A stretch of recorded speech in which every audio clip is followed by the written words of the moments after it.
똑같이 심판으로 나아간다는 사실을 우리가 잘 알고요.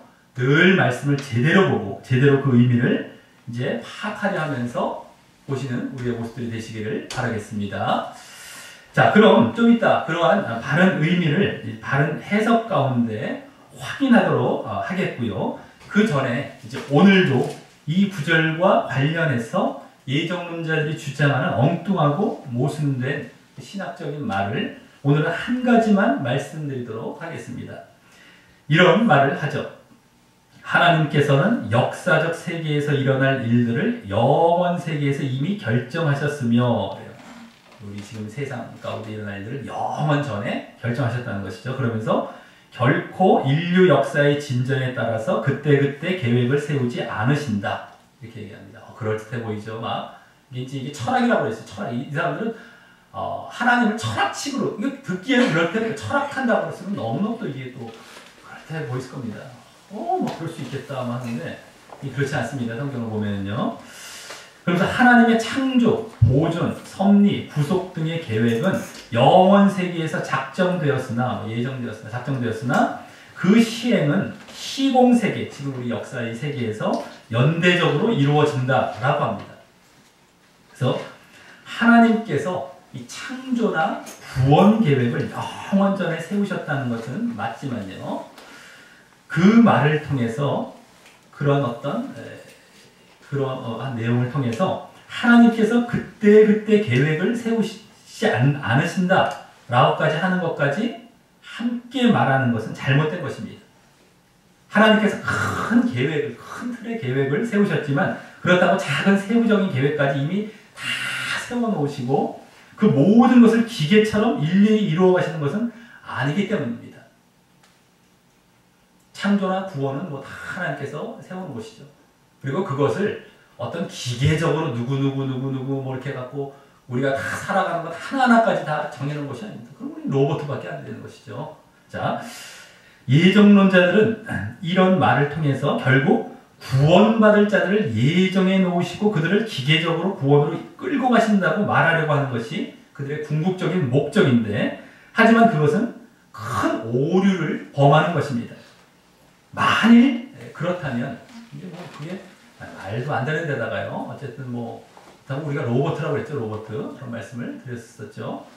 근데 만일 그렇다면 하나님이 처음 계획해 놓으신 이후, 처음 영원전에 계획해 놓으신 이후 실제 역사 가운데서는 존재하실 필요가 없는 것이기 때문입니다. 저절로 세세한 것까지 계획대로 다 이루어지는데 하나님께서 이 역사 가운데 들어오셔서 굳이 섭리하시고 간섭하시고 하실 이유가, 하등의 이유가 없기 때문입니다. 다 기계적으로 돌아가는데 알아서. 그러니까 한편으로 그래 하나님께서 다 정해놓으셨어 라는 말 자체는 그럴듯하게 들리는데 거기서 딱 뽑아내기를 세세한 것까지 다 마치 예정한 것처럼 말하는 것에 쏘가 넘어가는 거예요. 그게 아닌데 그 큰 틀의 계획을 세우신 것에 그까지 다 이제 거기서 얼마나 오류와 모순이 많은데 거기까지 사람들은 그냥 넘어가 버리고 예정론을 따라간다는 겁니다. 근데 그랬을 때 오류를 좀 말씀드리는 겁니다. 우리 차원에서는 로봇가 돼요. 우리는 로봇, 지금 살아가는 게 로봇이에요. 그리고 우리가 지옥 가도 우리 책임이 아닌 거예요. 하나님께 막 따질 수 있어요. 하나님께 막 삿대질 할 수 있습니다. 지금도 그렇고 지옥에 갔을 때도 그렇고 만약에 누군가가 지금도 따질 수 있어요. 지금도 나에게 이렇게 왜 태어나게 하셨습니까? 이렇게 막 내가 왜 여기서 태어나게 되고 이런 상황 가운데 태어나게 하셨습니까? 라고 따질 수 있어요. 자, 그렇게 예정론자가 가만히 보시면 하나님께 대해서 얼마나 하나님을 경외하고 그저 앞에 낮아지는 것이 없습니다. 하나님을 가볍게 여기는 경우가 많아요.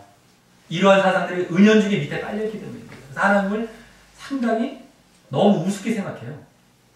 어떨 때 보면 막 삿대질도 잘합니다. 겉으로는 안 드러나서 그렇죠. 그들의 속마음에서는요. 벌써 그게 그럴 수밖에 없습니다. 이런 교리에 빠져버렸으니까. 이게 다 깔려있는 거예요. 얼마나 우리가 지금 하나님 앞에 경외하고 낮아져야 되는데도 불구하고 이런 것들이 밑에 깔려있는 겁니다. 얼마나 지금 우리가 죄로 인해서 하나님께 대적하고 하나님 뜻에서 벗어나려고 하는 그게 가장 큰 죄거든요. 우리의 그것을 이제 버리고 회개하면서 하나님께 정말 낮아져서 들어가는 것이 우리 믿음인 겁니다. 근데 그것조차를 다시 무마시켜버리는 겁니다. 이러한 사상 가운데서. 은연중에 깔려 있어요. 그게 겉으로 확 드러나지 않습니다. 그들도 그렇게 하라고 가르치는 것도 아니지만 그게 깔려 있게 됩니다. 이게 얼마나 무서운지 몰라요.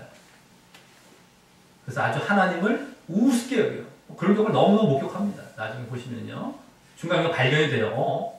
저게 아닌데 저렇게까지 아주 쉽게 생각하는구나, 하나님께. 막. 이런 걸 보게 됩니다. 예정론자들 그런 폐해도 있고요. 자, 그래서 하나님께서 뭐 섭리 이런 걸 필요가 없기 때문에 이 땅에 오실 필요가 없습니다. 함께 하실 이유가 없습니다. 우리가 지금. 그래서 하나님의 섭리 인도와 같은 말조차 필요 없게 되는 것입니다.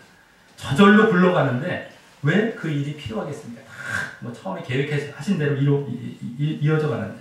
하지만 성경을 보면은요, 하나님께서는 그때마다 섭리하시고 때로는 사람들의 이 신앙의 모습을 보고 이 계획을 변경시키기도 하시고요.